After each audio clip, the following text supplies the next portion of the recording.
பரம்பரை போகிறது கடைக்கு 90-100 வருடங்களை தாண்டி. கேஷியர் டேபிளில் எல்லாம் இருக்கிறது. பில் புக் இருக்கிறது, லேப்டாப் இருக்கிறது, 1-2 பேனா இருக்கிறது, கரண்ட் போனால் வேலை செய்கின்ற சார்ஜிங் பேன் இருக்கிறது, அதே போன்று கண்ணியமான சிசிடிவி கேமரா இருக்கிறது, எல்லாமே இருக்கிறது. போன் இருக்கிறது, டப் இருக்கிறது, எல்லாம் இருக்கிறது. எத்தனை கேஷியர் டேபிளில் குர்ஆன் இருக்கிறது? கேஷியர் டேபிளில் 30 வருடங்களாக இருக்கிறேன், 40 வருடங்களாக இருக்கிறேன், 25 வருடங்களாக இருக்கிறேன்.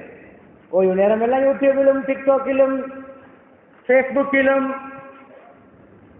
இதுதான் நம்முடைய வாழ்க்கை. கண்ணியமானவர்களே, இருக்கின்றவர்கள் அவனை சொன்னால் நீங்கள் மறுக்க மாட்டீர்கள். போனுக்கு கொடுக்கின்ற ஸ்கிரீன் டைமை குர்ஆனுக்கு கொடுத்தால் இந்த சபையில் 50% மேலானவர்கள் ஹாஃபிதுகளாக இருக்கும். இன்னும் ஒரு 25% ஒரு 20 ஜுது பாடமாக்கி இருப்போம். இன்னும் ஒரு 10-15% 10 ஜுதுக்கள் பாடமாக்கி இருப்போம். எங்கு வாழ்கிறோம்? என்ன வாழ்க்கை வாழ்கிறோம்? கேஷியர் சீட்டிலே எல்லாம் இருக்கிறது, குர்ஆன் இல்லை, குர்ஆன் இல்லை. அன்பானவர்களே, இதுதான் என்னுடைய பேசிக்கொண்டு போகின்ற தலைப்பு. விளங்கி இருக்கும் நினைக்கிறேன். எங்கு நோக்கி போய் கொண்டிருக்கிறோம்?